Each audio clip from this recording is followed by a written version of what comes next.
ইমানের ফাউন্ডেশন, ইমানের মূল ভিত্তি আমরা সকলে পড়েছি লা ইলাহা ইল্লাল্লাহু মুহাম্মাদুর রাসূলুল্লাহ।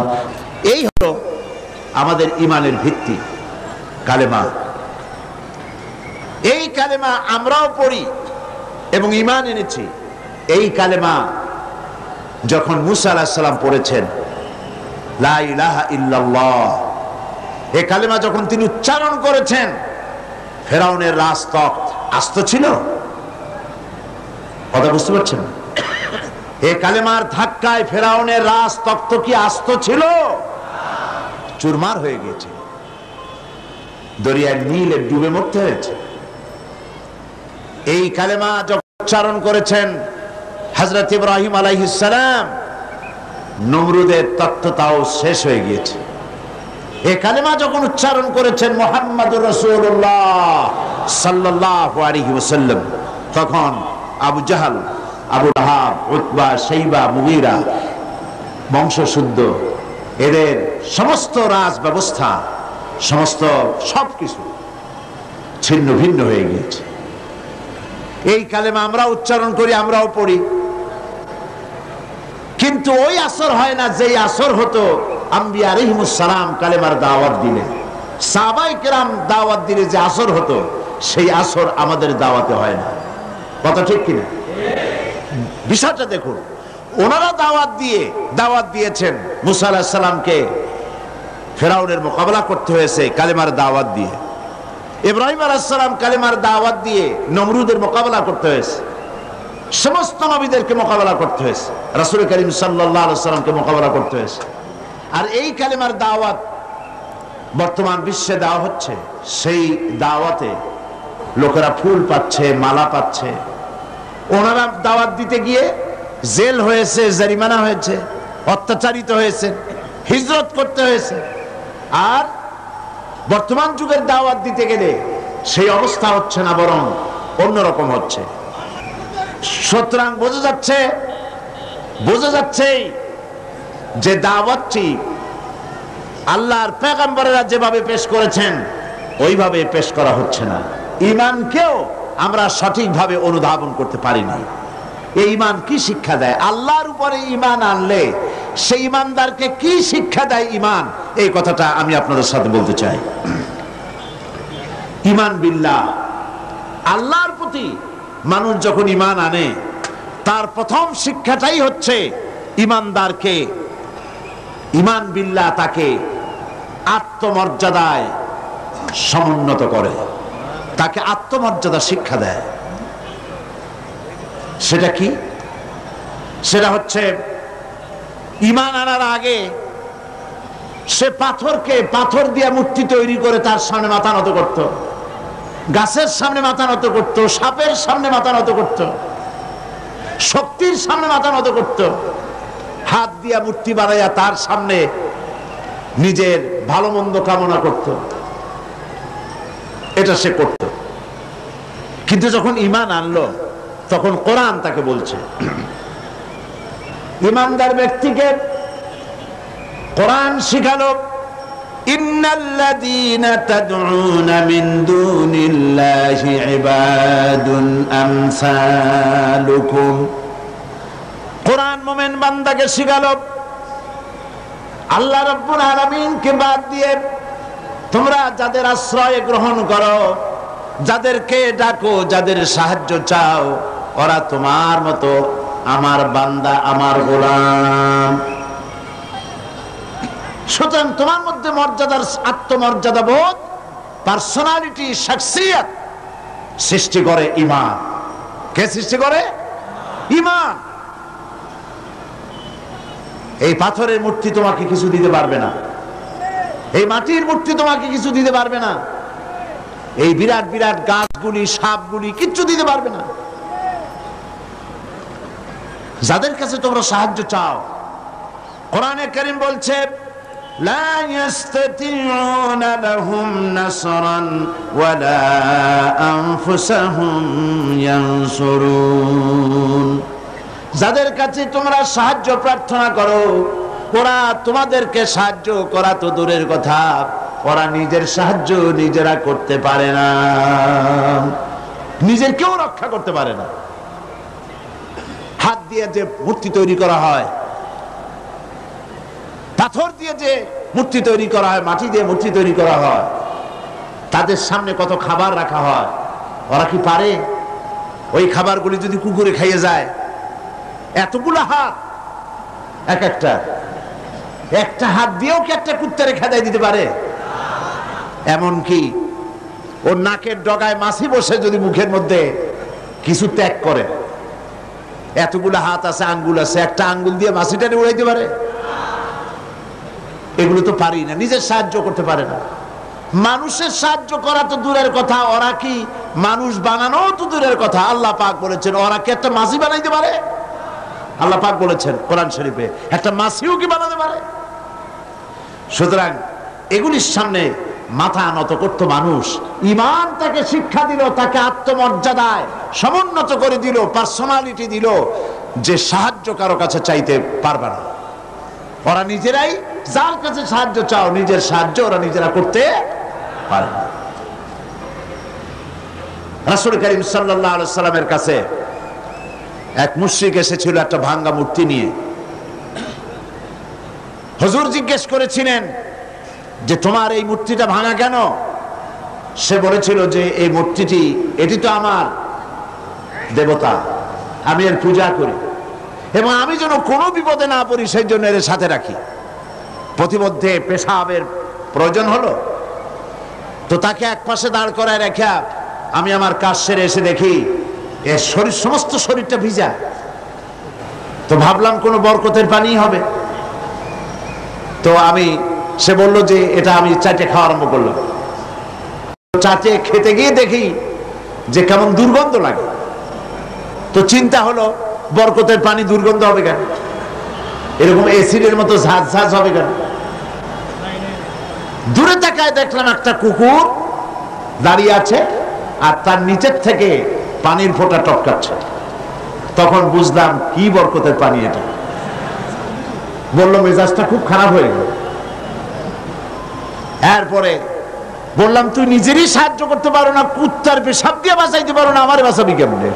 রাগ করে দিলাম আর কাছাপ ভাই গেল, ঠ্যাং, কোমর টোমর ভাঙ্গা সারা। হাদিস শরীফ এসেছে হুজুর সাল্লাল্লাহু আলাইহি ওয়াসাল্লাম তখন হেসেছিলেন। সে হাসিতে হুজুর সাল্লাল্লাহু আলাইহি ওয়াসাল্লামের দন্ত মোবারক বিকশিত হয়েছিল, দেখা গিয়েছিল। হুজুর বললেন আমার কাছে কেন এসেছো? মুশরিক ব্যক্তি বলছেন আমি আমার জীবনের ভুল বুঝতে পেরেছি, আমার ভুল বুঝতে পেরেছি, আমি আর অন্ধকারে থাকতে চাই না, আমি ইসলাম কবুল করতে এসেছি। আল্লাহর নবী তারে শেখালেন পড়ো লা ইলাহা ইল্লাল্লাহু মুহাম্মাদুর রাসূলুল্লাহ। আল্লাহ ছাড়া কোনো ইলাহা নাই, আইনদাতা নাই, বিধানদাতা নাই, এবং তিনি হচ্ছেন সমস্ত শক্তির উৎস। আজকে শক্তির উৎস বলা হয় জনগণকে। নেতা নেত্রীরা পার্লামেন্টেও বলেন, পার্লামেন্টের বাইরেও বলেন, জনসভায় বলেন, তারা বলেন শক্তির উৎস জনগণ, দেশের মালিক জনগণ। আল্লাহ পাক বলছেন লিল্লাহি মা ফিস সামাওয়াতি ওয়া মা ফিল আরদ, আসমান এবং জমিনের একচ্ছত্র মালিকানা কার? আল্লাহ। আল্লাহর নাম নিলে কি লজ্জা করে? গুনাহ হবে? তো জোরে বলতে পারেন না কেন? আসমান এবং জমিনের একচ্ছত্র মালিকানা কার? সার্বভৌমত্বের মালিক আল্লাহ। আর ওরা বলছে সার্বভৌমত্বের মালিক হলো জনগণ। সম্পূর্ণভাবে মুশরিকানা কথা, শিরক, এই ধারণা পোষণ করা। দেশের মালিক জনগণ নয়, এটা মিথ্যে কথা, বাজে কথা। এবং জনগণ কখনো ক্ষমতার উৎস হতে পারে না। আল্লাহ পাকের কোরআন শরীফের সাথে সম্পূর্ণ বিপরীতমুখী কথা। আল্লাহ পাক কি বলছেন? আল্লাহ রাব্বুল আলামিন বলছেন আন্নাল কুওয়াতা লিল্লাহি জামিআ, সমস্ত ক্ষমতার একচ্ছত্র মালিক, ক্ষমতার উৎস কে? আল্লাহ সুবহানাহু ওয়া তাআলা, তিনি হচ্ছেন ক্ষমতার মালিক। আল্লাহ পাক আরো বলেন, ওয়ামা লাকুম মিন দুনিল্লাহি মিন ওয়ালিয়্যিন ওয়ালা নাসীর। তোমাদের জন্য আল্লাহ ছাড়া কোনো সাহায্যকারী নাই, এবং তিনি একমাত্র, তিনি ছাড়া তোমাদের কোনো পৃষ্ঠপোষক নাই, সাহায্যকারীও কেউ নাই, পৃষ্ঠপোষকও কেউ নাই। কত রাষ্ট্র শাসক গোমরাহ বেদাতপন্থী ফকিরদের কাছে গিয়ে মুরিদ হইল, ক্ষমতা যখন চলে গেল সে বেদাতপন্থী ফকির তারে বাঁচাইতে পারল না। আমি নাম নিলাম না। আমাদের দেশেও এবং আমাদের দেশের বাইরেও, পার্শ্ববর্তী দেশেও মুসলমান রাষ্ট্র শাসক বেদাতি ফকির, বেসরা ফকির, এদের কাছে গিয়েছে, মুরিদ হয়েছে এবং মনে করেছে উনি আমার বাঁচাইবে, ক্ষমতা টিকায় রাখবে। ক্ষমতা যখন চলে গেল ফকিররা তার দিকে তাকায় থাকলো, নিজে ফকির, ওরে দেবে কি? ও নিজেই তো ফকির। ওয়াল্লাহু গানি ওয়াল্লাহুল গানিয়্যু ওয়া আনতুমুল ফুকারা। কেবলমাত্র বেনিয়াজকে, যিনি কারো মুখাপেক্ষী নন, আর সব ফকির। সুতরাং তোমাদের কোনো পৃষ্ঠপোষক নাই, আল্লাহ ছাড়া কোনো বন্ধু নাই, ওলি নাই, মনিব নাই, কেউ নাই সাহায্যকারী। কে ছাড়া? এবার দেখুন আল্লাহ রাব্বুল আলামিন তার হাবিবকে লক্ষ্য করে বলছেন, ওয়া ইন ইয়ামসাসকাল্লাহু বিদুররিন ফালা কাশিফা লাহু ইল্লা হুয়া ওয়া ইউরিদকা বিখাইরিন ফালা রাদ্দা লিফাদলিহি। আল্লাহ পাক বলছেন, আল্লাহ যদি তোমার কোনো কল্যাণ করতে চান, তোমাকে যদি কোনো বিপদে ফেলতে চান, তাহলে সেই বিপদ থেকে তোমাকে কেউ রক্ষা করতে পারবে না। আর আল্লাহ যদি তোমাকে কোনো ফজল ও করম করতে চান, অনুগ্রহ করতে চান, সে অনুগ্রহ প্রত্যাহার করারও ক্ষমতা কারো নাই। সুবহানাল্লাহ। এ কথা কাকে বলা হচ্ছে? আল্লাহ পাক বলছেন তার রাসূলকে, আল্লাহ যদি আপনার কোনো অকল্যাণ করেন, আল্লাহ যদি আপনার কোনো বিপদ দেন, সেই বিপদ থেকে আপনাকে কেউ রক্ষা করতে পারবে না। সুবহানাল্লাহ বলবেন না? আর আল্লাহ পাক যদি আপনাকে কোনো কল্যাণ দিতে চান, সেই কল্যাণ থেকে আপনাকে কেউ ফিরাইতে পারবে না। এই বিশ্বাস মনের মধ্যে রাখুন। এটাই হচ্ছে ঈমান। ঈমান বিল্লাহ, আল্লাহর প্রতি ঈমান। এই শিক্ষা আমাদেরকে দেয়। আমাদের কপাল পুড়ছে কেন? কপাল পুড়েছে তো এই কারণে, আল্লাহকে ছেড়ে দিয়ে মানুষ মাজারে গিয়ে সেজদা দিয়েছে, কবরে গিয়ে সেজদা দিয়েছে, বেসারা ফকিরদের কাছে গিয়েছে। তাসাউফ একটি মহান বিষয়, একটি পবিত্র বিষয়। এই বিষয়টাকে ব্যবসায় পরিণত করা হয়েছে, এবং তাওহীদের কনসেপশন ক্লিয়ার না থাকার কারণে শিরক এবং বিদআত চরমভাবে বেড়েছে। মানুষ এগুলির কাছে গিয়ে সাহায্য কামনা করেছে, যার ফলে আল্লাহ পাক নারাজ হয়েছে। মুমিন ব্যক্তি, ঈমান বিল্লাহ মুমিন ব্যক্তিকে এই ট্রেনিং দেয়, সে আত্মমর্যাদা সম্পন্ন হবে। সে কখনোই কারো কাছে হাত পাতবে না, তার মর্যাদা এত বাড়বে। সে রিস্কের ব্যাপারে, মানুষ তো রুজিটারই একটু বেশি, রুজি না হইলে বাঁচবে কি করে, রিস্কের জন্যই সে সংগ্রাম করে। হক কথা বলতে গলা আটকে আসে।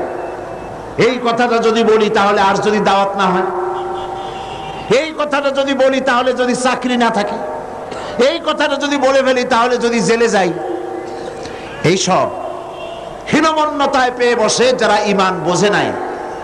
আর ঈমান যাদের উপলব্ধি হয়েছে, ঈমানের বুঝ যাদের এসেছে, ঈমান তাদেরকে শিক্ষা দিয়েছে, রিস্কের জন্য হক কথা বলা থেকে বিরত থেকো না, কারণ রিস্কের মালিক কে? আল্লাহ রাব্বুল আলামিন বলেছেন, ইন্নাল্লাহা হুয়ার রাজ্জাকু যুল কুওয়াতিল মাতিন। নিশ্চয়ই যেন আল্লাহই হচ্ছেন মহান রিজিক দাতা, নিরঙ্কুশ শক্তির অধিকারী। রিস্কের মালিক হচ্ছেন তিনি। খেতে দেওয়ার মালিক কে বলেন? সবাই বলেন মালিক কে?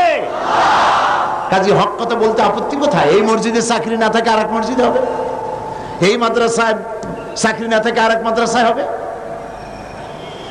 এই চাকরি ছাড়া আল্লাহ আপনারা খাওয়াইতে পারবে না, এটা বিশ্বাস করেন নাকি? তাহলে হক কথা বলতে আপত্তি কোথায়? হক কথা বলার লোকের সংখ্যা কমে গিয়েছে, কথা ঠিক কিনা? হক কথা বলা হচ্ছে না বলেই তো সাহস পাচ্ছে ইসলাম বিরোধীরা, সাহস পাচ্ছে নাস্তিক আর মুরতাদেরা। আল্লাহ রাব্বুল আলামিন কোরআনে কারীমের মধ্যে বলেছেন, ওয়ামা মিন দাব্বাতিন ফিল আরদি ইল্লা আলাল্লাহি রিজকুহা। এই পৃথিবীর বুকে এমন কোন বিচরণশীল জীব নাই যেই জীবের রিস্কের দায়িত্ব আমি আল্লাহ বা নিজ হাতে উঠায় নেই নাই। বিশ্বাস হয় না? এত বড় কথা। সমস্ত প্রাণীর রিস্কের দায়িত্ব কার হাতে? কার হাতে? আমার দেশে সরকার আছে, পৃথিবীর প্রত্যেকটা দেশে সরকার আছে, আছে না? সরকারবিহীন দেশ আছে কিনা আমি জানি না, সব দেশেই সরকার আছে। আর প্রত্যেকটা সরকারের ফরেন মিনিস্টার আছে, হোম মিনিস্টার আছে, তারপরে ফুড মিনিস্টার আছে, এগ্রিকালচার মিনিস্টার আছে, আছে না? মন্ত্রণালয় আছে না? এর মধ্যে একটা মন্ত্রণালয় হলো খাদ্য মন্ত্রণালয়, ঠিক কিনা? এই খাদ্য মন্ত্রণালয় একজন মন্ত্রীও আছে, আছে না? খাদ্য মন্ত্রণালয়ের একজন মন্ত্রী আছে, একটা সরকার আছে। তারপরেও মানুষ না খাইয়ে মরে, মরে কিনা? না খাইয়ে মরে কিনা? গতকাল আলোচনায় বলেছি এই পৃথিবীর অন্তত অর্ধেক মানুষ অনাহারে অর্ধহারে কাটায়। তাহলে গভর্নমেন্ট আছে, খাদ্যমন্ত্রীও আছে, কিন্তু মানুষ না খেয়ে মরছে। অবশ্য খাদ্যমন্ত্রীরা কোনোদিন না খেয়ে মরছে এগুলি শোনা যায় না। তাহলে দেখুন, এরকম একটি গভর্নমেন্ট আল্লাহরও আছে। আল্লাহর একটা গভর্নমেন্ট আছে না? সেই আল্লাহর যে গভর্নমেন্ট, সেই সরকার, আল্লাহর যে সরকার, সেই সরকারের এরকম কোন মন্ত্রণালয়, কোন বিভাগকে ভাগ করে আলাদা আলাদা মন্ত্রণালয় তৈরি করা হয় নাই। সবটার মালিক কে? এখন আপনারা একটা কথার জবাব দেন, এই পৃথিবীতে মানুষ বেশি না ছাগল, গরু, পাখি, পোকা, মাকড়, স্থল প্রাণী, জলচর প্রাণী, স্থলচর প্রাণী, উভচর প্রাণী, এই প্রাণীগুলি বেশি না মানুষ বেশি? কারা বেশি? কারা বেশি? প্রাণী জগৎ বেশি। তাহলে আমাদের সরকারগুলি, পৃথিবীর সরকারগুলি প্রত্যেকটা আলাদা আলাদা সরকার, এবং তাদের দেশের উৎপাদন আছে, এক্সপোর্ট ইম্পোর্ট, বিভিন্ন রকমের ব্যবসা বাণিজ্য আছে। এই সব কিছু থাকা সত্ত্বেও মানুষ না খেয়ে মরে। আর আল্লাহর যে সরকার, সেই সরকারটার দিকে তাকিয়ে দেখুন তো, এই অসংখ্য পাখি আকাশে ওড়ে। গত বছর 50,000 পাখি সাইবেরিয়ায় না খেয়ে মারা গেছে, এরকম কোন রিপোর্ট পাওয়া গেছে? অন্তত 40,000 লোট্টাফিশ না খেয়ে মরে ভাসে উঠছে চট্টগ্রামের কর্ণফুলীতে। এরকম কোন আপনারা কোন নমুনা পেয়েছেন? আপনার সুন্দরবনের ভেতরে হাজার হাজার বাঘ আর হরিণ ক্ষুধার জ্বালায় না খেয়ে মারা গেছে, এরকম কোন রিপোর্ট পাওয়া গেছে? পাওয়া যায়নি। কারণ এই গভর্নমেন্ট কে চালায়? আল্লাহ পাক চালায়। সকলকে খেতে দেন, সকলকে খেতে দেন। আল্লাহ রাব্বুল আলামিন বলছেন, وَكَأَيٍّ مِّن دَابَّةٍ لَّا تَحْمِلُ رِزْقَهَا اللَّهُ يَرْزُقُهَا وَإِيَّاكُمْ। কোন জীবই নিজের সঙ্গে খাদ্য সংগ্রহ করে নিয়ে আসে নাই। সমস্ত জীবের খাদ্য আমি সরবরাহ করি, তোমাদেরকেও আমি খাদ্য সরবরাহ করি। খেতে দেওয়ার মালিক কে? আল্লাহ পাক। এই জমিন থেকে আল্লাহ পাক খাদ্য দিচ্ছেন, আকাশ থেকে খাদ্য দিচ্ছেন। আমাদের রিস্ক এই জমিনে নয়, আমাদের রিস্ক কোথায়? আসমানে। আসমান থেকে আল্লাহ পাক রিস্কের ব্যবস্থা করে থাকেন। সুতরাং ঈমান প্রথম যে শিক্ষাটা দিল, ঈমান বিল্লাহ প্রথম যে শিক্ষাটা দিল, সেই শিক্ষাটা হলো এই যে আমি আমার মাথা নত করতে পারবো না, আমার আত্মমর্যাদা সৃষ্টি হবে ব্যাপারে যে আমি পৃথিবীর কোন মন্ত্রীর গোলাম নই, কোন প্রেসিডেন্টের গোলাম নই, কোন পীর বুজুর্গের গোলাম নই, কোন মানুষের গোলাম নই। আমি গোলাম কেবলমাত্র কার? জোরে বলুন। সে আল্লাহ পাকের গোলাম, যার হাতের মুঠায় সমস্ত প্রাণীর জীবন। তিনি আমাকে খেতে দেন, তিনি আমাকে পড়তে দেন, তিনি আমাকে সাহায্য করেন, তিনি আমাকে বিপদ থেকে বাঁচান। ঈমান। 2 নম্বরে ঈমান বিল্লাহ মানুষকে যে শিক্ষা দেয়, সে শিক্ষাটা হচ্ছে মুমিনকে নিরহংকার বানায়। সুবহানাল্লাহ বলেন। মুমিন ব্যক্তির ভিতরে কোনো অহংকার জায়গা পাবে না। সে বিনয় হবে, বিনম্র হবে, নিরহংকার হবে। কারণ হচ্ছে আল্লাহ পাক তাকে বলেছেন ওয়া হুয়াল কাহিরু ফাওকা ইবাদি। আল্লাহর কর্তৃত্ব থেকে বেরিয়ে আসার ক্ষমতা কোনো মানুষের নাই। আল্লাহ পাক বলেছেন ইয়া মাশারাল জিন্নি ওয়াল ইনস, হে পৃথিবীর মানুষেরা আর জিনেরা, ইন ইসতাতা'তুম আন তানফুযু মিন আকতারিস সামাওয়াতি ওয়াল আরদ, যদি সম্ভব করতে পারো আমার আকাশের নিচের থেকে, আমার জমিনের উপর থেকে বেরিয়ে যাও। আল্লাহ পাক বলেন ফানফুযু লা তানফুযুনা ইল্লা বিসুলতান, কখনোই সম্ভব হবে না আমার আকাশের নিচ থেকে, আমার জমিনের থেকে বেরিয়ে যাওয়া। সুতরাং আমার কর্তৃত্ব থেকে বেরিয়ে যাওয়ার কোনো উপায় নাই, আমার কর্তৃত্বের মধ্যেই থাকতে হবে। সেই জন্য কোনো অহংকার মুমিন বান্দার মধ্যে হতে পারে না। কিসের অহংকার করবেন? স্বাস্থ্যের অহংকার করবেন। কতটা স্বাস্থ্যের মালিক হয়েছেন, আল্লাহ পাক যদি ইচ্ছে করেন তাহলে ডায়রিয়া দিয়ে দিবেন, এমন ডায়রিয়া হবে। ডায়রিয়া কি খুব শক্ত না পাতলা? ডায়রিয়া পাতলা, যত বেশি পাতলা হয় কয় স্ট্রং ডায়রিয়া। এই পাতলা জিনিস কেমনে স্ট্রং হয় আল্লাহ জানে। এমন স্ট্রং ডায়রিয়া হলো সলিমুদ্দি কোথায় খুঁজে পাওয়া যায় না, স্বাস্থ্যের মালিক। সুতরাং স্বাস্থ্যের বড়াই করবেন না, বিদ্যার বড়াই করবেন। কত বড় বিদ্যা অর্জন করেছেন, টাকার বড়াই করবেন। কত টাকার মালিক হয়েছে। আল্লাহ পাক যদি ব্রেনের মধ্যে টিউমার দিয়ে দেন, ব্লাডের মধ্যে ক্যান্সার দিয়ে দেন, আল্লাহ পাক যদি হার্টের মধ্যে মারাত্মক কোনো রোগ দিয়ে দেন, সারা পৃথিবী বিক্রি করবেন, ঔষধের পয়সা হবে না। আপনি তো জানেন না কত বড় নিয়ামত ভোগ করছেন। প্রতি মুহূর্তে শ্বাস ফেলছেন, শ্বাস গ্রহণ করছেন, নিঃশ্বাস ফেলছেন, শ্বাস গ্রহণ করছেন। এটা কি নিয়ামত নয়? বলেন, এটা কি নিয়ামত নয়? এই নিয়ামতটা আপনি বোঝেন না। এই নিয়ামতটা বোঝার জন্য যার শ্বাসকষ্ট আছে, শ্বাসকষ্টের রোগী আছে না, বোঝেন তো? শ্বাসকষ্টের রোগীর কাছে গিয়ে জিজ্ঞেস করেন, সে বলতে পারবে একটা শ্বাসের দাম কত। সুবহানাল্লাহ বলবেন না? সুতরাং আল্লাহ পাকের এই নিয়ামত, অর্থের নিয়ামত দিয়েছেন আল্লাহ পাক।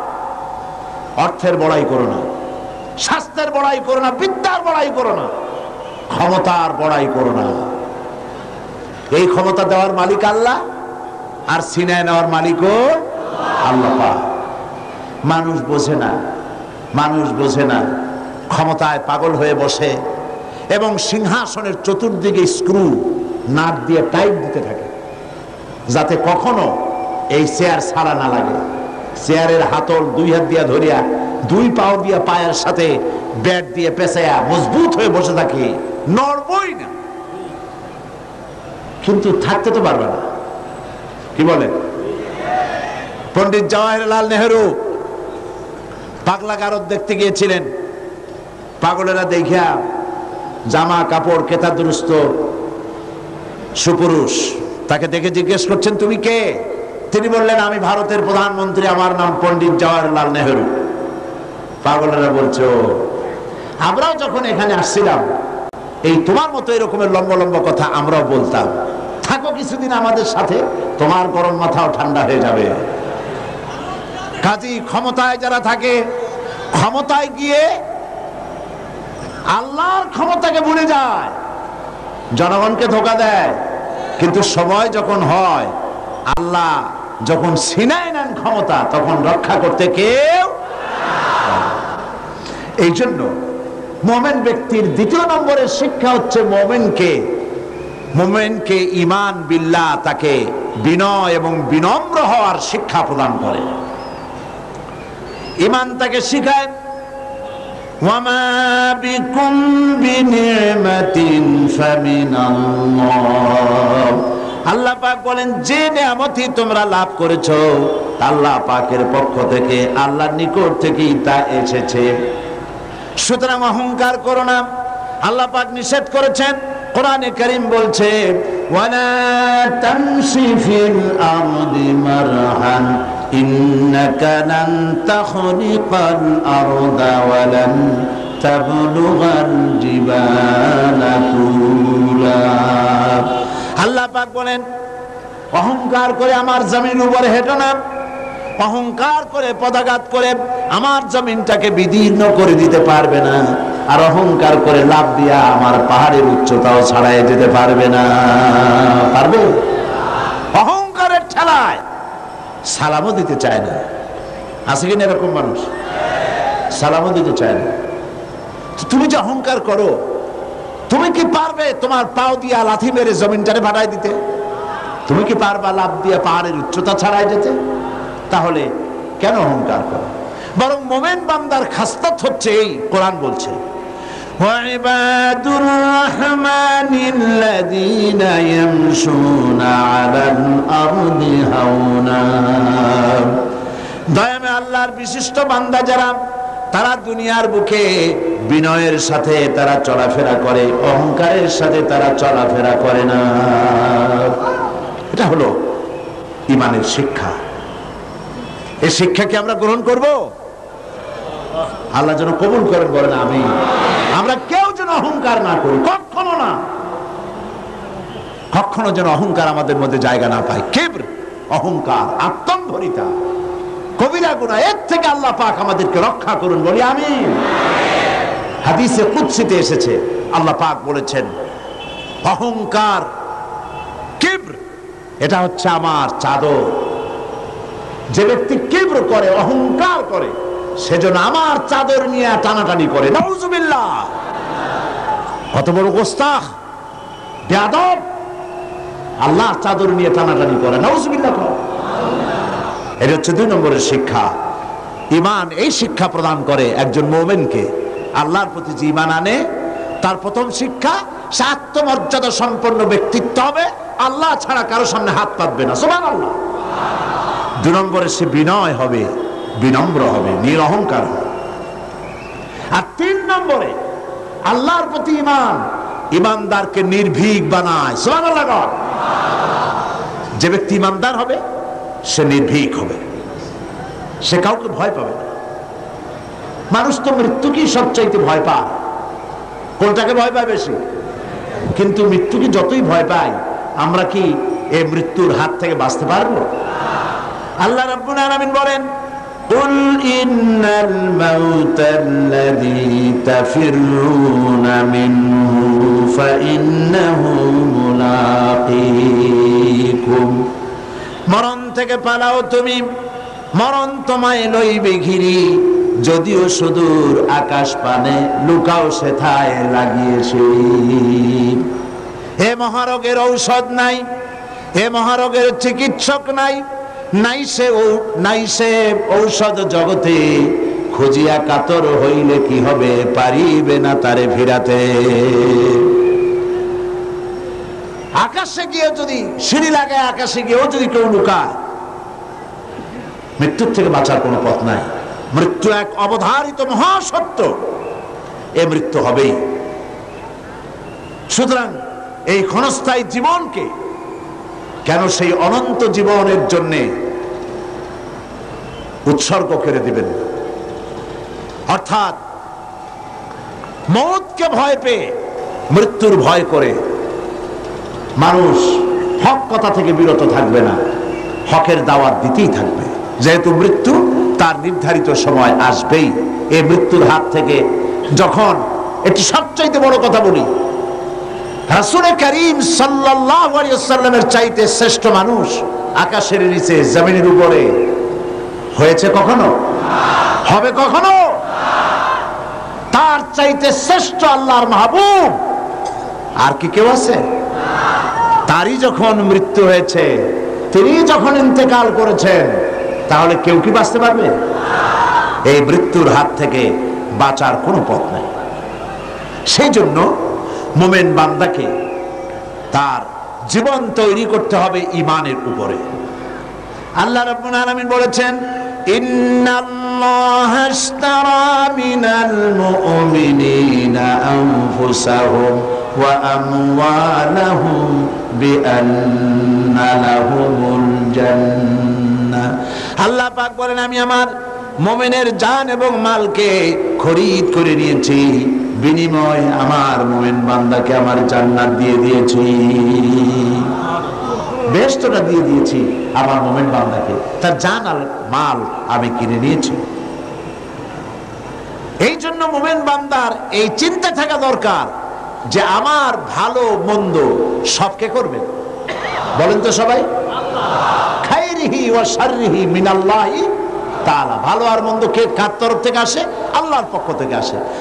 আপনারা বিশ্বাস করুন, কোন ব্যক্তি ফু দিয়ে আপনার জীবনকে, আপনাকে সৌভাগ্যবান বানায় দেবে, অথবা কেউ ফু দিয়ে আপনার জীবনকে হতভাগ্য বানায় দেবে, এই বিশ্বাস কখনো করবেন না। আপনার ভালো আমার ভালো, আমার মন্দ আপনার মন্দ, আমাদের সকলের ভালো মন্দের একমাত্র মালিক আল্লাহ। ঈমানের কথা, ঈমান বিল্লাহ মানুষকে এই শিক্ষা দেয়, ওয়ামা হুম বিদাররিনা বিহি মিন আহাদিন ইল্লা বিইজনিল্লাহ। একথা সুস্পষ্ট যে আল্লাহ রাব্বুল আলামিনের অনুমতি ব্যতি রেখে আপনার ক্ষতি সাধন করার ক্ষমতা পৃথিবীর কারণে, যেটা হবার সেটা হবেই। আল্লাহ আপনার জন্য যেটা নির্ধারণ করে রেখেছেন এটা হবেই। আল্লাহ নির্ধারিত কোন জিনিস থেকে বাঁচবার কোন উপায় মানুষের নাই।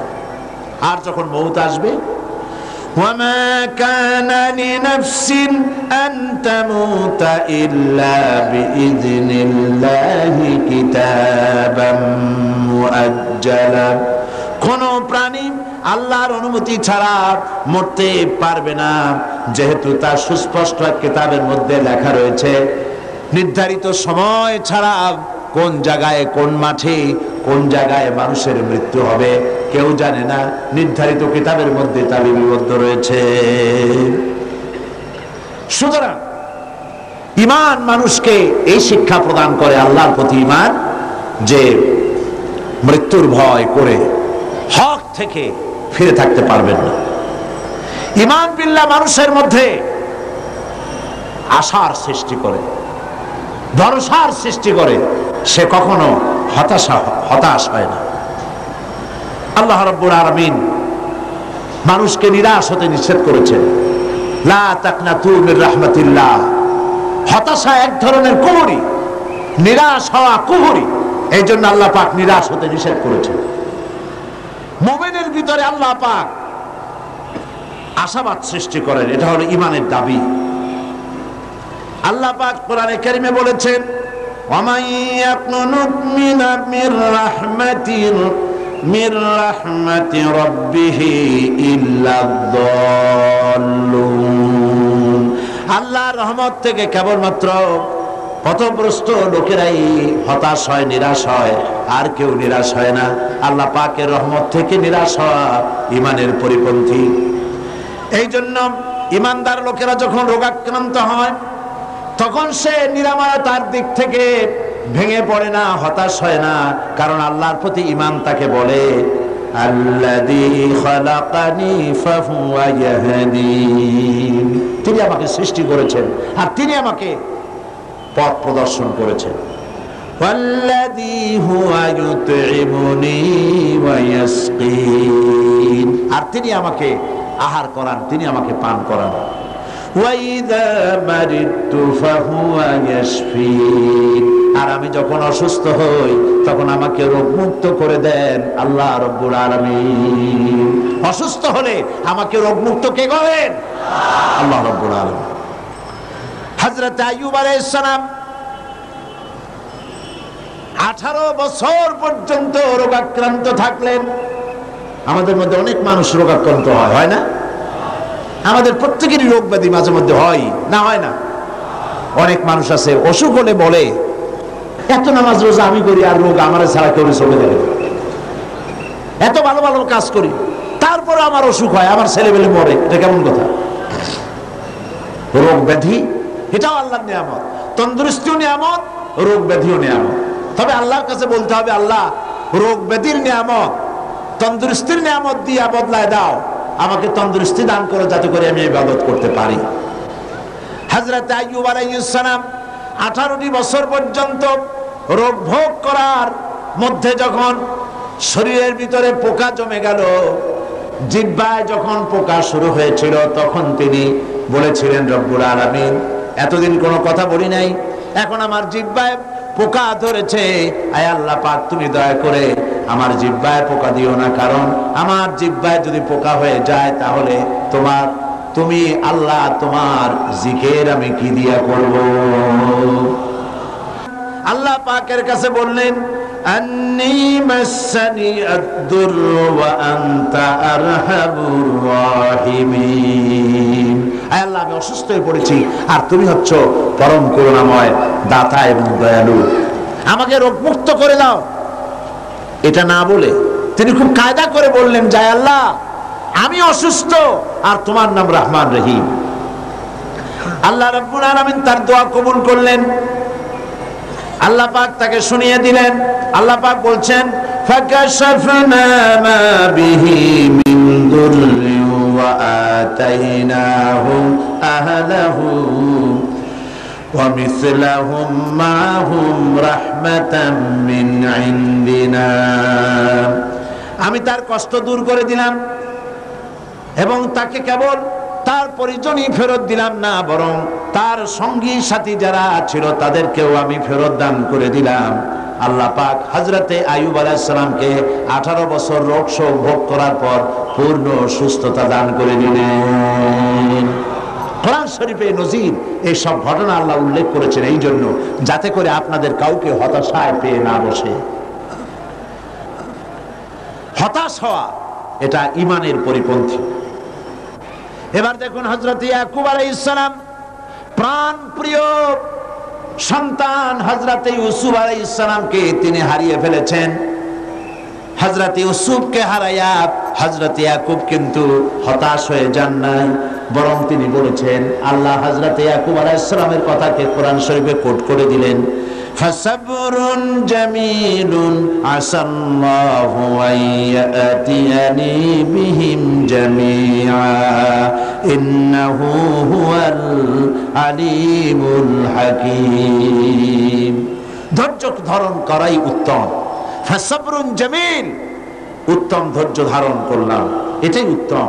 হয়তো শীঘ্রই আল্লাহ পাক আমাকে আমার সন্তানকে আমার নিকট ফিরিয়ে দিবেন, এই কথা তিনি হতাশ হন নাই, বরং আল্লাহর প্রতি তিনি আশাবাদ ব্যক্ত করেছেন।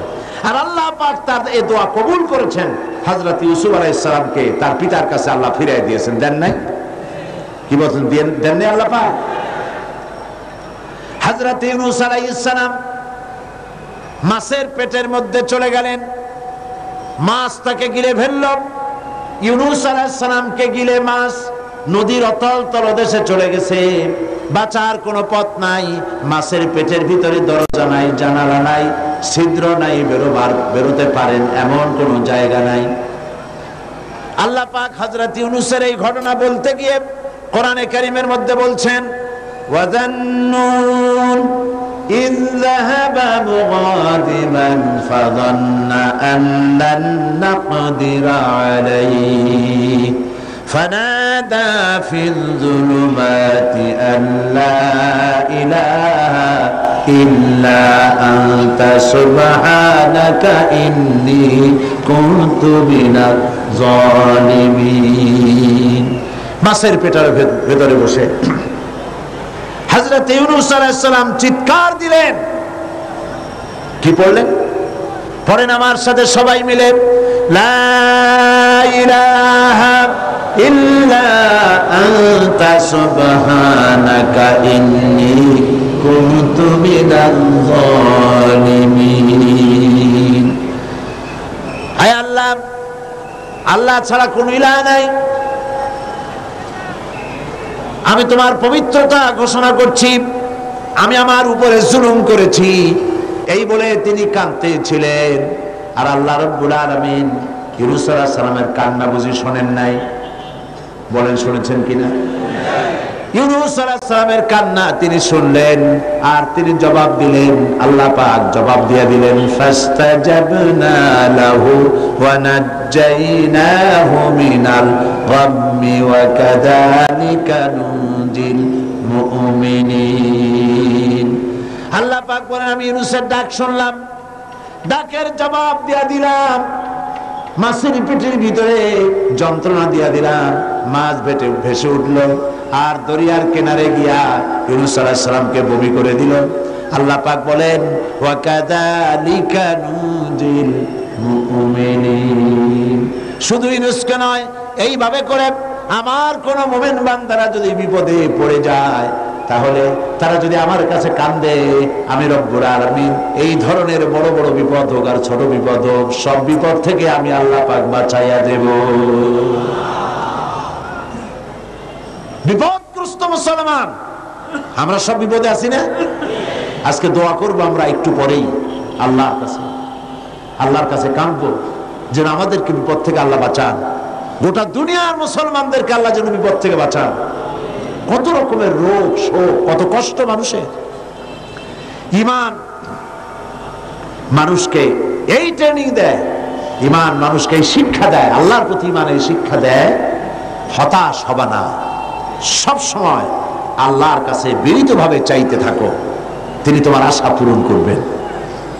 আল্লাহ পাক আরো বলেছেন, قل يا عبادي الذين اسرفوا على أنفسهم لا تقنطوا من رحمة الله।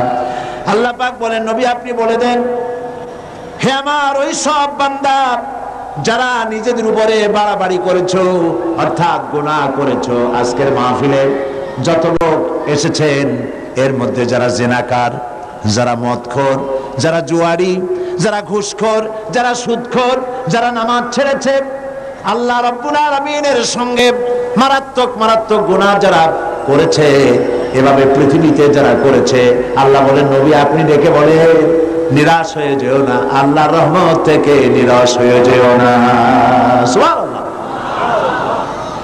তুমি কত গুনাহ করেছো, তোমার গুনাহ যদি পাহাড় সমান হয় আমার আল্লাহর রহমত তাহলে আকাশ সমান, আর তোমার গুনাহ যদি আকাশ সমান হয়ে যায়, আল্লাহর রহমত তো আল্লাহর আরশ ছাড়াইয়া গেছে। এই পৃথিবীতে যার কাছে যত চাইবেন সে তত অসন্তুষ্ট হবে। বাপ হোক, মা হোক, স্ত্রী হোক, যত বেশি চাইবেন তত সে বেশি বিরক্ত হবে। আর আল্লাহ হচ্ছেন এমন, যার কাছে না চাইলে তিনি বিরক্ত হয়ে যান। শায়ের বলছেন, হর হমেশা দেনে কো তৈয়ার হ্যায়, হর হমেশা দেনে কো তৈয়ার হ্যায়, जो न मांगे उससे वो बेजार है। সব সময় দিতে প্রস্তুত আমার আল্লাহ, যে চায় না আল্লাহ তার উপরে নারাজ হয়ে যান। পৃথিবীতে কেউ ডেকে বলে না, আয় তোরে মাফ করে দিই, কে বলে? কেউ বলে। কিন্তু আল্লাহ রাব্বুল আলামিন হচ্ছেন এমন, তিনি ডাকেন আর বলেন, চুরি করেছিস ফিরে আয়, ডাকাতি করেছিস ফিরে আয়, জিনা করেছিস ফিরে আয়, গুনাহ করেছিস ফিরে আয়, কুফরি করেছিস ফিরে আয়। বান্দারে সেজদা দে, চোখের পানি ফেলে দে, মাপ চা, মাপ করে দেব। সুবহানাল্লাহ। আল্লাহ পাক বলেন ইন্নাল্লাহা ইয়াগফিরুয যুনুবা জামিআ ইন্নাহু হুয়াল গফুরুর রহিম। আল্লাহর রহমত থেকে নিরাশ হয়ো না, তিনি সমস্ত গুনাহ মাফ করে দিবেন, তিনি গফুরুর রহিম। গুনাহ থেকে ফেরো আর তওবা করো, আল্লাহ মাফ করে দিবেন। সুবহানাল্লাহ বলেন। আল্লাহ পাক আরো বলেন ওয়াইদা সালাকা ইবাদি আন্নী ফাইন্নী কারীব। বান্দা যখন আমারে ডাকে, আল্লাহরে ডাকার জন্য মাইক লাগবে না, টেলিফোন লাগবে না, মোবাইল লাগবে না, চিৎকার করা লাগবে না। আল্লাহ পাক বলেন আমারে যখন বান্দা ডাকে, আমি বান্দার খুবই নিকটে। জোরে বলেন সুবহানাল্লাহ। আমি খুব নিকটে। কতদূর নিকটে? ওয়া নাহনু আকরাবু ইলাইহি মিন হাবলিল ওয়ারিদ। তোমার যে রগের, যেই রগের উপরে তোমার মাথাটা খাড়া আছে, এই রগের চাইতেও আমি আল্লাহ তোমার বেশি নিকটে। বান্দা যখন একবার অন্তরের অন্তঃস্থল থেকে, মনের গহীন কন্দর থেকে একবার যখন ডাক দেয় আল্লাহ, সবাই বলেন মহব্বতের সাথে আল্লাহ, আবার বলেন আল্লাহ, আবার বলেন আল্লাহ। বান্দা যখন অন্তরের অন্তঃস্থল থেকে, হৃদয়ের গভীর কন্দর থেকে এই চিন্তা করে যে কেউ নাই, আকাশেও কেউ নাই, জমিনেও কেউ নাই, আমার মালিক নাই, খালেক নাই, রাজ্জাক নাই, আইনদাতা নাই, বিধানদাতা নাই, কেউ নাই, শুধু আছেন আমার আল্লাহ। মনের গভীর কন্দর থেকে বান্দা যখন একবার ডাক দেয় আল্লাহ, আল্লাহ রাব্বুল আলামিন 70 বার সাড়া দিয়ে বলেন বান্দা কি চাও, আমি হাজির। আমার ভাইরা, মানুষ যখন গুনাহ করে, আল্লাহ পাক গুনাহগারদের জন্য বলেছেন ওয়া মাইয়ামাল সুআন আও ইয়াযলিম নাফসাহু সুম্মা ইস্তাগফিরিল্লাহা ইয়াজিদিল্লাহা গফুরার রহিমা। কেউ যদি কোনো অন্যায় কাজ করে, পাপ কাজ করে, কিংবা নিজের উপরে জুলম করে বসে, আর এরপরে সেই লোক যদি আল্লাহর কাছে তওবা করে, গুনাহ থেকে মাপ চায়, আল্লাহ পাক বলেন সে আল্লাহকে গফুরুর রহিম হিসাবে পেয়ে যাবে। গুনাহ করেছ, মাপ চাও, ক্ষমা চাও, আল্লাহ আর গুনাহ করবো না, মাফ করে দাও। আল্লাহ বলেন মাফ করে দিব। সুবহানাল্লাহ। আল্লাহর কারবারটাই ভিন্ন রকম। কি রকম? আপনি দেশে লক্ষ্য করবেন, যদি কেউ চুরি করে, ডাকাতি করে, চুরি করে, ডাকাতি করে, অন্যায় করে ধরা পড়ল, 6 মাসের জেল হয়ে গেল, জেলের থেকে বেঁচে গেল, জেল থেকে মুক্তি পেল, কিন্তু থানায় অপরাধীদের খাতায় নামটা লেখা থেকে গেল। আবার অপরাধ করলো, আবার জেলে গেল, আবার মুক্তি হলো।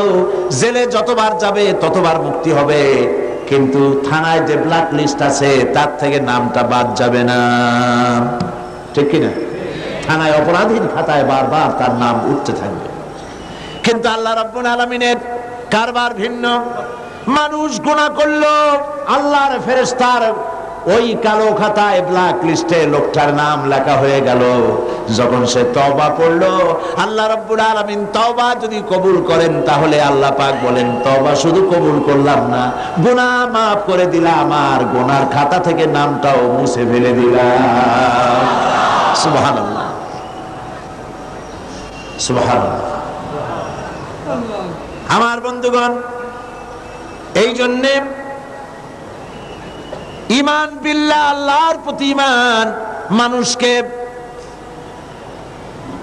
হতাশা থেকে বাঁচায়। মানুষ হতাশ হয় না, হতাশ হওয়ার কোনো কারণ নাই। হতাশ হবেন না, বরং আল্লাহর রহমতের উপরে ভরসা করবেন। আজকে সমস্ত গুনাহগার বান্দা বান্দিরা আল্লাহর কাছে কেঁদে কেঁদে আল্লাহর কাছে আমাদের গুনাহ মাফ চাইবো।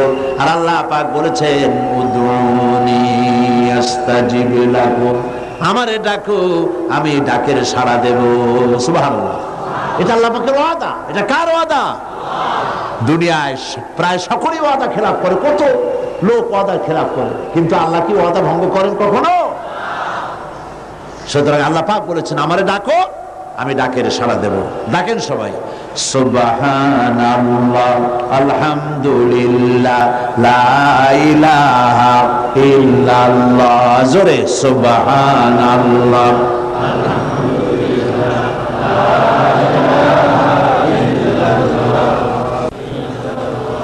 সুবহানাল্লাহ আলহামদুলিল্লাহ লা ইলাহা সুবহানাল্লাহ আলহামদুলিল্লাহ লা ইলাহা ইল্লাল্লাহ মুহাম্মাদুর রাসূলুল্লাহ। ঈমান বিল্লাহ মানুষকে এতগুলি শিক্ষা দেয়। 5 নম্বরে 4টি শিক্ষা বলেছি, মোট 6টি শিক্ষা বলবো ইনশাআল্লাহ। বলি ইনশাআল্লাহ। 5ম নম্বরে ঈমান বিল্লাহ মানুষকে যে শিক্ষাটা দেয় সেটা হলো কঠোর কঠিন বিপদে অবিচল থাকতে সাহায্য করে। সুবহানাল্লাহ, বিপদে সে ঘাবড়ে যায় না। আল্লাহর উপরে মানুষের ঈমান বিপদে ধৈর্য ধরার মতো শক্তি দান করে। যেহেতু শত্রুতা, বিপদ আপদ, ক্ষয় ক্ষতি ইত্যাদি আসবেই, আর যারা দ্বীনের কাজ করে, আল্লাহর দ্বীনের দায়ী যারা, তাদের বিপদটা আরো বেশি। যারা দ্বীনের কাজ করে,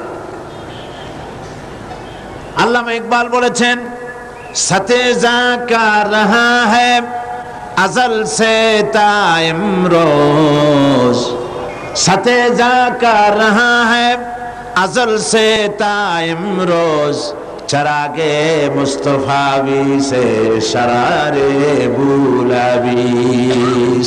সেই আবাহমান কাল থেকে শুরু করে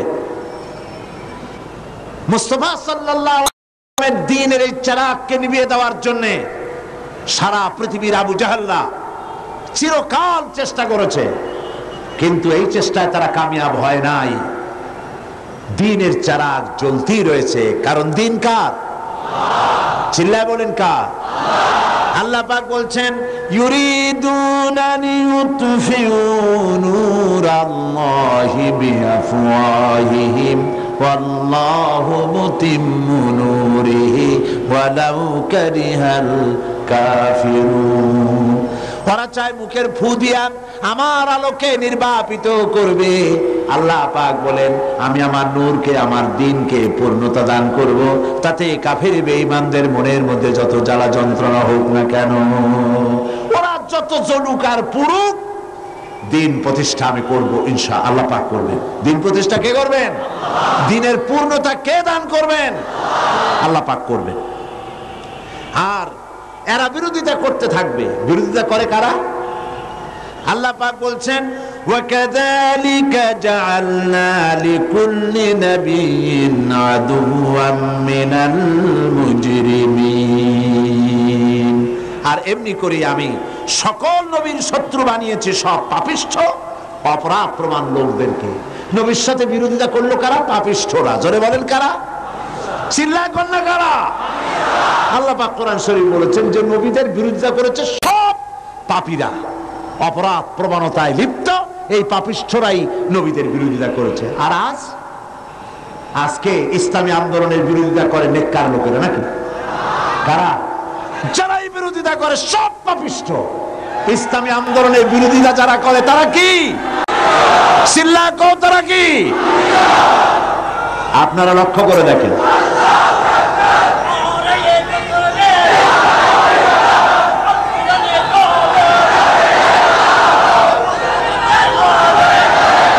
ইসলামী আন্দোলনের বিরোধিতা কারা করছে?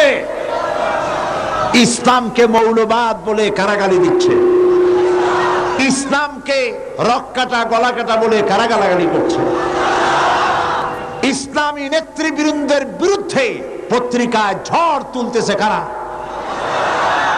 ইসলামের কাছে যাতে লোক না আসতে পারে, ইসলামী আন্দোলন নেতৃবৃন্দের বিরুদ্ধে মানুষ যাতে বীতশ্রদ্ধ হয়, সেই জন্য আজে বাজে ঘটনা, গল্প, কাহিনী দিয়ে পত্রিকা ভরা, বইপত্র ভরা।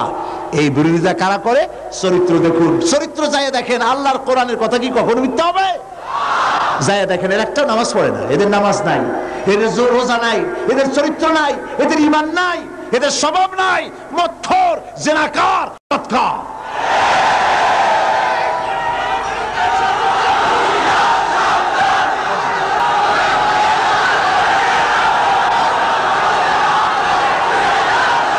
কঠিন বিপদে, কঠিন বিপদে আর কঠিন মুসিবতে ধৈর্য ধারণ করা দৃষ্টান্ত নবীগণ আমাদেরকে দেখায় গেছেন। আল্লাহর নবীরা ধৈর্য দেখায় গিয়েছেন। আজ এ পবিত্র রাতে শিক্ষা গ্রহণ করার তৌফিক আল্লাহ আমাদের দান করুন বলি আমি। যত বিপদ আসুক, আল্লাহ রাব্বুল আলামিন হযরত মূসা আলাইহিস সালামের ঘটনা তুলেছেন। কত বড় বিপদ দেখো। ফালাম্মা তারাআল জামআনি ক্বালা আসহাবু মূসা ইন্না লামুদরাকুন। যখন নাকি মূসা আলাইহিস সালামের সাথীরা দেখতে পেল ফেরাউন এবং তার দলবল তিন দিক থেকে আক্রমণ করেছে, একদিকে দরিয়ায় নীল, আর একদিকে, আর তিন দিক থেকে শত্রুরা ঘেরাও করেছে, তখন তারা বলছে আমরা পাকড়াও হয়ে গেছি, আমাদের তো আর উপায় নাই, এখন আমাদেরকে মেরে ফেলা হবে। আল্লাহ পাক হযরতে মূসার কথা কোট করে শোনাচ্ছেন। হযরতে মূসা বললেন, ক্বালা কাল্লা ইন্না মা'য়া রাব্বি সায়াহদিন। কখনো নয়, অবশ্যই আল্লাহ আমাদেরকে পথ দেখায় দিবেন। সুবহানাল্লাহ। চিন্তা করেছেন, তিন দিক থেকে আক্রান্ত, সারাশি আক্রমণ। ফেরাউন তিন দিক থেকে আক্রমণ করেছে, একদিকে দরিয়ার, তিন দিকে কি ফেরাউনি সৈন্য, পালাবার রাস্তা আছে? সেই জায়গায় পয়গম্বর কি বলছে? অবশ্যই আল্লাহ আমাদের পথ দেখাবে। পালাবার যেখানে কোনো পথ নাই, সেইখানে আল্লাহর পয়গম্বর বলছেন আল্লাহ পথ দেখাবেন।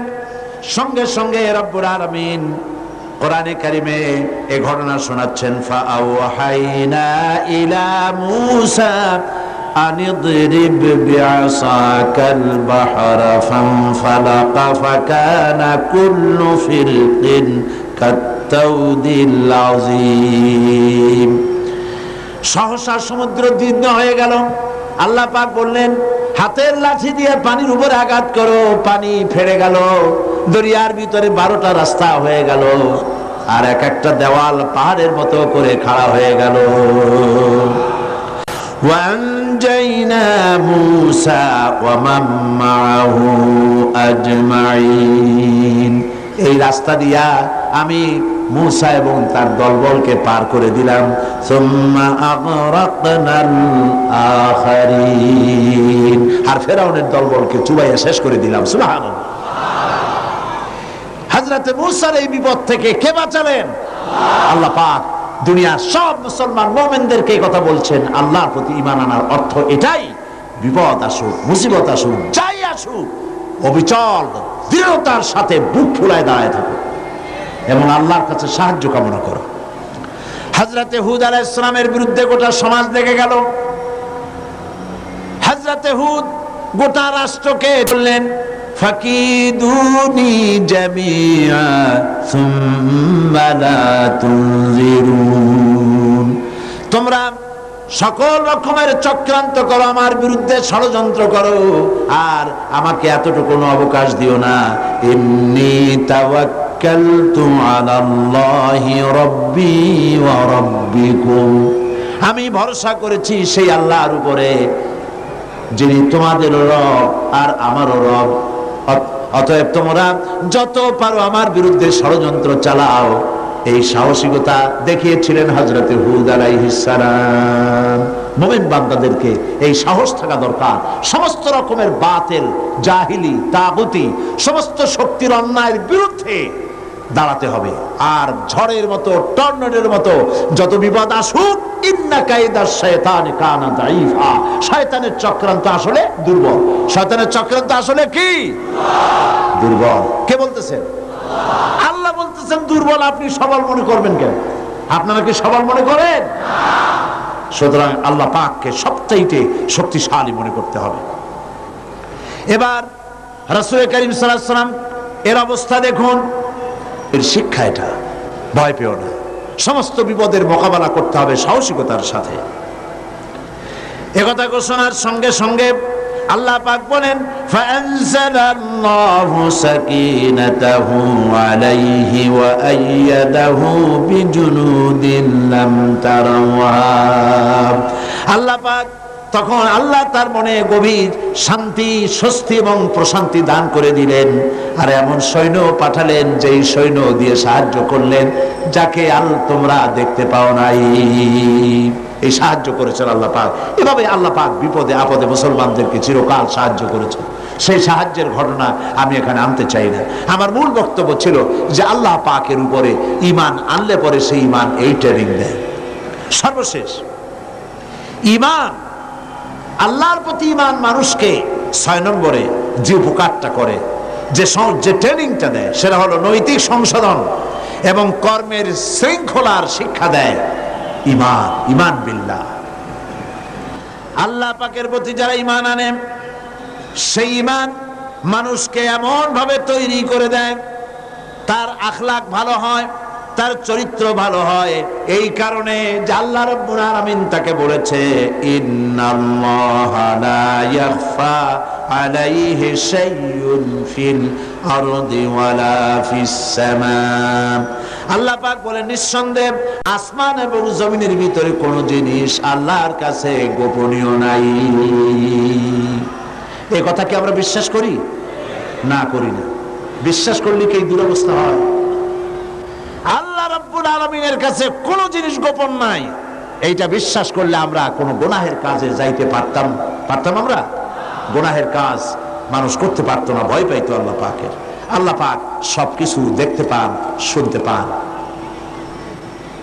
আল্লাহ পাক বলছেন, মানুষের নৈতিক মান সৃষ্টি করার জন্য কোরআনে কারীমের মধ্যে আল্লাহ বলে রেখেছেন, মা ইয়ালফিযু মিন কাওলিন ইল্লা লাদাইহি রাকীবুন আতীদ। মানুষ এমন কোনো কথা বলে না যে কথাকে ফেরেশতারা রেকর্ড করে না রাখে। সব কথা রেকর্ড হয়ে যায়। আল্লাহ পাক বলছেন, মা ইয়াকুনু মিন নাজওয়া সালাসাতিন ইল্লা হুয়া রাবিউহুম।